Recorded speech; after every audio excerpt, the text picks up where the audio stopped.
the fans. Pose with the pose with the pose with the pose pose with the fans. Pose with the pose with the pose pose pose with the fans. Pose with the fans. Pose with the fans.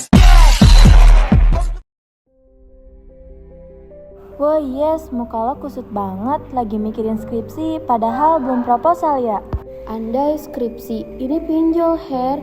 Gue cuma minjem buat bayar kosan bulan lalu. Tapi sekarang bunganya malah lebih gede daripada uang jajan gue. Hah, pinjol lagi? Bukannya udah sering ada kasus kayak gitu? Lagi pada ngomongin pinjol ya? Pas banget nih. Kata OJK, total utang pinjol masyarakat Indonesia tuh udah tembus di angka 87,61 triliun per Agustus 2025. Ini tuh kalau dibandingin sama tahun lalu, naiknya udah lebih dari 21% tahu. Hah? Triliun? Serius? Gila, itu udah kayak utang satu kampus bareng alumni-alumninya. Bisa jadi, tapi ini angka nunjukin kalau misal banyak banget orang yang tergoda buat minjem instan loh. Masalahnya bukan di utangnya, tapi di sistemnya. Di pinjol itu kan ada bunga yang terus bertambah.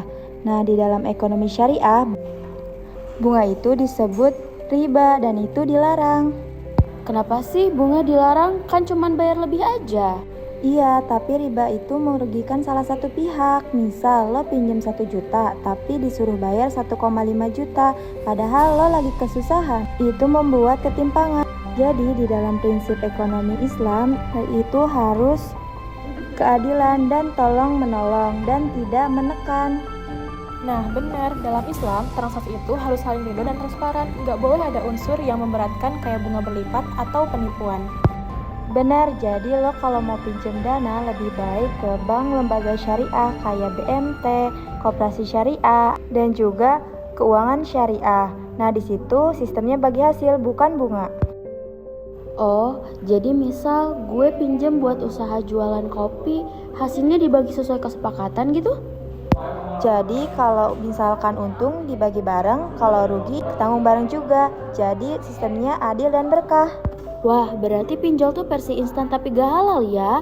Kalau gitu gue mending jualan kopi beneran deh, biar bisa bayar utang sambil ngopi halal. Nah gitu dong, karena dalam ekonomi syariah bukan sekedar untung, tapi keberkahan dan kemaslahatan.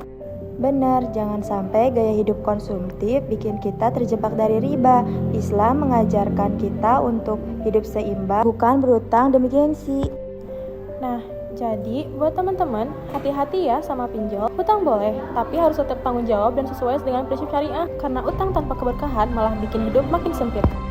Siap, sekarang bukan pay later, tapi pray sooner.